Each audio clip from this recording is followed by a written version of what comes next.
Olá, boa noite. Mais uma aula de petrografia com o professor Paulino Batista para a turma de mineração do CETEC Cursos Técnicos. Para hoje, nós teremos a continuação, ou seja, a parte 2 do nosso estudo sobre a classificação das rochas ígneas.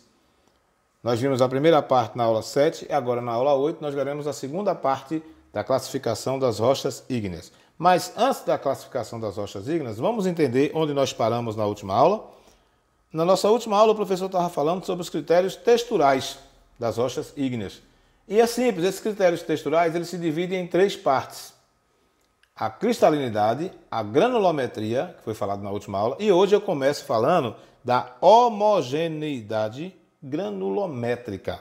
Só para a gente não esquecer, essas texturas estão intimamente relacionadas ao processo de resfriamento magmático. Tá? E, dentre esses processos, o mais importante é a granulometria. Tanto que nós temos a granulometria, que nós vimos na última aula, que é aquela que divide em grossa, média e fina, de acordo com o tamanho dos minerais. E hoje nós vamos ver a homogeneidade granulométrica, tá? Que é um assunto bem tenso também. Bom, primeiro a gente vai explicar quais são os tipos de homogeneidade granulométrica. São três: equigranular, transgranular e inequigranular. Lembrando, equigranular remete à homogeneidade granulométrica dos minerais, ou seja, na equigranular, os minerais eles são todos quase do mesmo tamanho, todos possuem quase a mesma dimensão, por isso o termo homogeneidade. Já na inequigranular, ela já foge ao processo de homogeneidade, por quê? Porque ela possui minerais tanto grandes como pequenos. E a transgranular, tá, é uma nomenclatura raríssima nas rochas ígneas. Mesmo assim, ela vai aparecer na nossa explicação, tá? Por que ela vai aparecer, professor? Porque algumas rochas ígneas raras possuem essa homogeneidade granulométrica transgranular. O que seria isso? São rochas compostas de minerais de granulometria variável, ou seja, eles alteram de tamanho, porque vai depender do local, das condições onde essa rocha é solidificada. Recapitulando, a equigranular, as rochas possuem minerais de tamanho aproximadamente igual ou iguais. A transgranulares é uma variação gradativa dos minerais. E a inequigranular é aquela que possui dois tipos de textura granulométrica. Por exemplo, você tem lá a equigranular, que faz parte da homogeneidade nos tamanhos, e você vai ter a porfirítica, que tanto aparece em minerais grandes como minerais pequenos. Mas nós vamos estudando isso uma a uma. A primeira que o professor vai falar é a equigranular. Como eu falei anteriormente, ela é muito comum nas rochas ígneas. Está aí o exemplo do granito, que a gente falou dele o tempo todo nessas nossas videoaulas. Algumas características das rochas equigranulares. Bom, primeiro, tem uma granulometria homogênea. Tá? A maioria das rochas ígneas de granulometria grossa apresentam essa equigranular como característica principal. Para a gente não esquecer, equi significa igual. A maioria das rochas equigranulares, como eu falei anteriormente, elas são de granulometria grossa. Por quê, professor? Porque os minerais ficam entre 1 e 10 milímetros. Então, essa condição permite às rochas ígneas que a sua grande maioria sejam equigranulares. Essa homogeneidade granulométrica ela é fruto do resfriamento do magma de forma regular e em um estágio único, o que só é possível nas rochas intrusivas. Por quê? Para que esse resfriamento natural aconteça, você precisa de uma grande câmara magmática. E isso só é possível nas partes intrusivas da Terra. Então, a maioria das rochas ígneas intrusivas, elas são equigranulares, como é o exemplo do granito que está aí na tela de vocês. Mas nós temos outras rochas também com essa granulometria equigranular. Além do granito, nós temos o quartzo diorito, o próprio diorito, o garbo e entre outras rochas ígneas que possuem essa granulometria homogênea. Lembra, equigranular, é que significa igual. Então você vai ter granulometria de minerais iguais. Então a maioria dos minerais vão ter o mesmo tamanho, tá? A maioria dos minerais terão o mesmo tamanho. O segundo grupo é o porfirítico ou o INEC granular.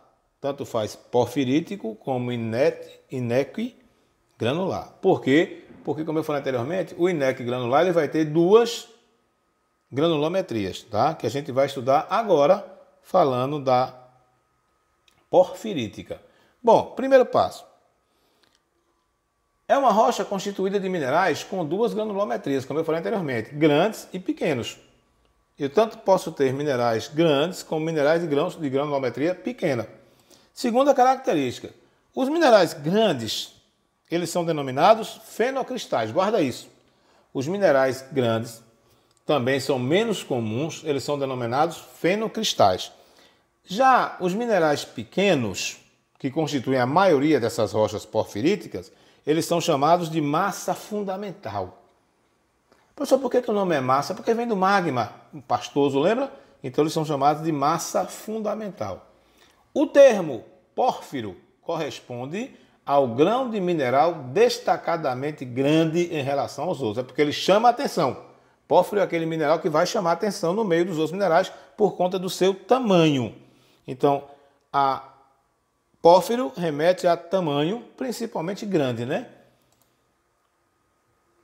O fenocristal é tipo um pórfiro de origem ígnea, é o que a gente está usando nas nossas aulas, tá? O fenocristal, ele é um pórfiro de origem ígnea. Além do fenocristal, nós temos o pórfiro blasto, que já é de origem metamórfica. O professor está citando só para a gente não se perder. Apareceu lá pórfiro blasto, a gente lembra, ó, rocha metamórfica é um tipo de rocha que sofre transformação, lembra? Então eu vou ter uma porfirítica lá também. Lembrando que porfirítica remete ao tamanho do grão mineral destacadamente, tá? E por último, essa textura porfirítica ela é encontrada onde? No riolito, no andesito, no basalto, no fenolito. Aí, por exemplo, eu vou ter um exemplo do riolito, tá? Para que a gente soubesse o que é um riolito, esse exemplo, e o basalto também. Percebem que aí já aparecem rochas ígneas extrusivas. Então, alto macete. Equigranulares, rochas ígneas intrusivas. Porfirítica, granulometria porfirítica, rochas ígneas ou magmáticas, tanto faz, extrusivas. Então a solidificação aí já é mais rápida, a cristalização já vai ser mais rápida. Por isso que a gente vai ter um grão mineral destacadamente grande em relação aos outros. Porque como vai solidificar rápido, vai cristalizar muito rápido, você não vai ter o processo de formação ordenada dos cristais. Tranquilo, meninos? Vamos seguindo. O segundo critério, o primeiro foram os texturais, lembra? Cristalinidade, granulometria, homogeneidade granulométrica. Nós vamos agora para o segundo critério de classificação de rochas ígneas, que são os critérios composicionais. Aí é mole. É a composição mineralógica quantitativa dos minerais, das rochas ígneas. A composição mineralógica quantitativa, ou seja, a quantidade de minerais que constituem aquela rocha ígnea. Essa composição ela é dividida em duas partes, o índice de cor e a análise modal. Tá? Ambos serão percebidos em laboratórios a partir do uso de microscópios, tá? Mesmo que lá no início remoto a gente tenha feito isso, criado o hábito de fazer isso a olho nu. Vamos começar pelo índice de cor? Vamos lá. O que seria o índice de cor? Esse critério composicional. Vamos lá.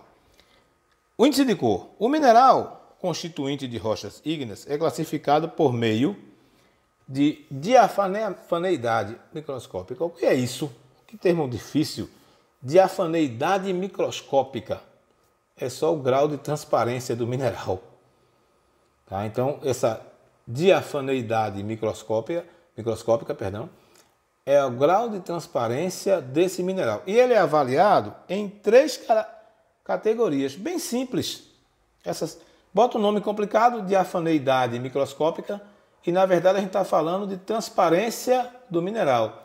Então nós temos três divisões clássicas. Os minerais incolores, os coloridos e os opacos. Incolores, coloridos e opacos. Vamos um por um. Minerais incolores. Pronto, um exemplo clássico. Quartzo. O quartzo é incolor. O que é que esses minerais incolores têm, professor? Primeiro, são transparentes, quando postos em lâminas delgadas. Segunda característica, brancos ou de cor clara a olho nu, né? O transparente, translúcidos, como queiram. Isso a olho nu, como eu falei anteriormente. Muitos minerais coloridos a olho nu se tornam incolores quando são colocados nas lâminas delgadas, porque você tem a influência dos ambientes atmosféricos na percepção da cor pelo olho nu. O microscópio já não permite isso. São normalmente formados por silicatos, isso é básico também nos incolores, e são chamados também de minerais félsicos.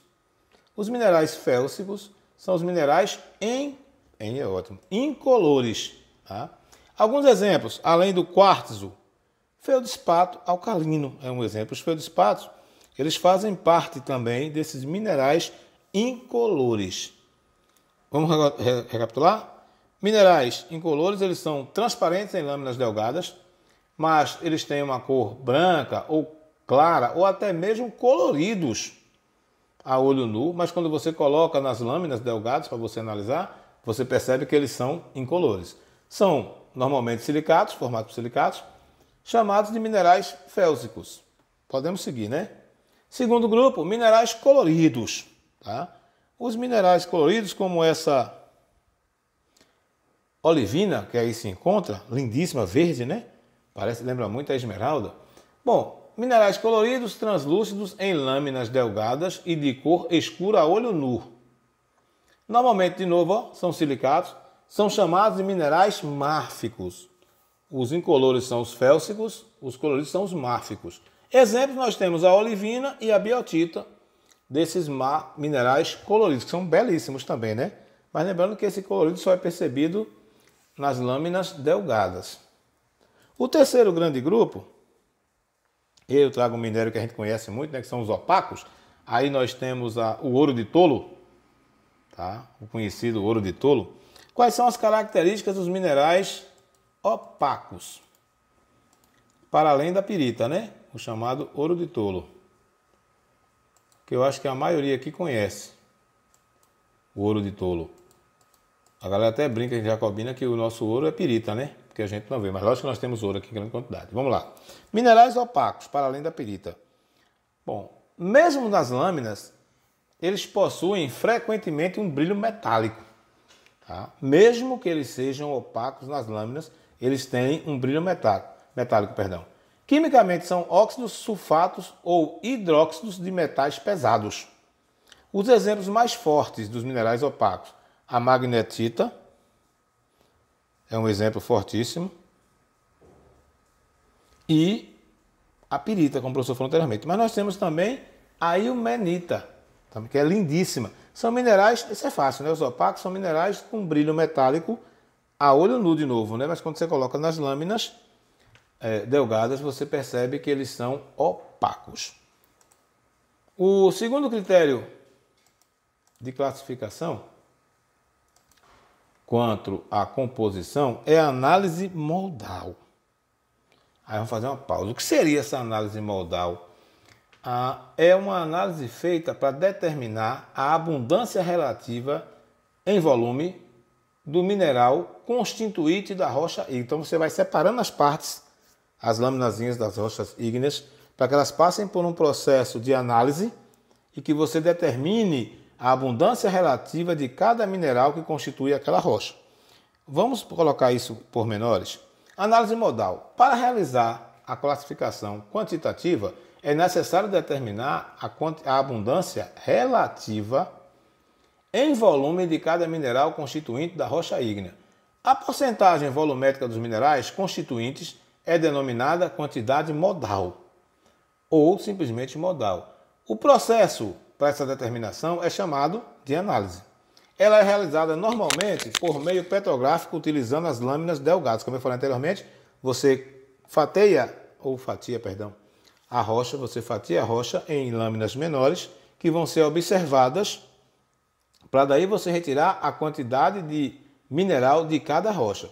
Considerando que a espessura da lâmina delgada é constante, a porcentagem volumétrica é representada pelas áreas relativas em que cada mineral constituinte ocupa na lâmina delgada. Por exemplo, essa imagem aí, você tem 2, 4, 6 cores, cada cor representa um mineral existente nessa rocha. Então, ele vai ser criado uma lâmina ou um parâmetro para a gente saber qual mineral é mais abundante. No caso dessa lâmina delgada aí na imagem, o em maior abundância aí é o verde.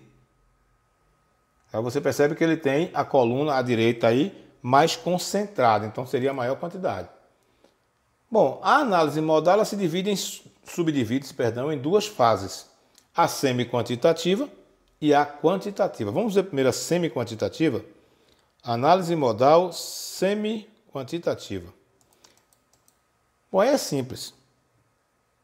É um método utilizado para reconhecer a aproximada abundância dos minerais numa simples leitura na lâmina delgada. Aí você vai comparar a folha padrão com aquela lâmina delgada. É bem rapidinho isso. Esse método serve para uma rápida observação apenas para caracterizar a composição mineralógica da rocha aproximadamente.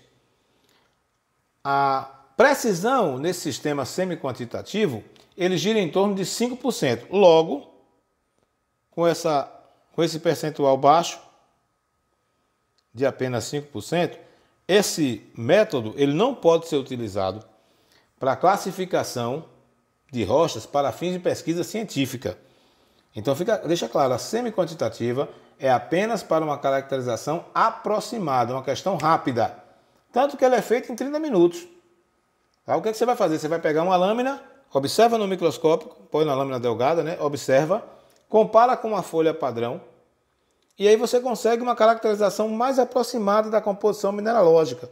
Observe aí a precisão, menos de 5%. É uma precisão bem baixa, então isso aí para classificação científica não serve. Ela serve para uma caracterização rápida. Tá? Tanto como o professor repetiu, ele é feito em no máximo 30 minutos. Então é uma questão a se pensar. Já a análise modal quantitativa, e não mais a semi-quantitativa, como vai mudar? É a análise pontual dos minerais localizados no centro exato da imagem do microscópio. Então já é um exame, uma análise mais aprofundada. Através desse processo, a lâmina delgada é analisada na forma de varredura. Você vai analisar várias lâminas. Geralmente a galera divide 40 lâminas em 4 blocos de 10 lâminas para poder fazer esse processo. E aí a soma dos pontos computados para cada mineral representa a mudança relativa do mineral em volume. E a porcentagem corresponde à moda, ou seja, à disponibilidade. É muito mais próximo do real. O número de pontos examinados é variável, conforme o objetivo científico. Óbvio, vai depender do que você quer analisar para que esse ponto examinado ele determine um valor. E por último, o resultado da análise modal quantitativa pode sim ser utilizado, e é utilizado mundialmente, para a classificação das rochas ígneas. Então fique esperto. Essa classificação de rochas ígneas ele não é feita aleatoriamente. Observe, as pessoas observam a cristalinidade, a granulometria, a cor e a análise modal, tá? Que é a distribuição dos minerais dentro daquela rocha. Então não é uma coisa aleatória. Senhores, a nossa aula de hoje termina por aqui. Eu gostaria de agradecer a paciência de vocês para acompanharem mais uma aula de petrografia com o professor Paulino. Estamos chegando, como eu falei no início da aula, à nossa reta final. Nós temos aí mais 1 ou 2 encontros para que nós possamos encerrar nossa disciplina de petrografia na modalidade virtual. Fiquem com Deus e até o nosso próximo encontro.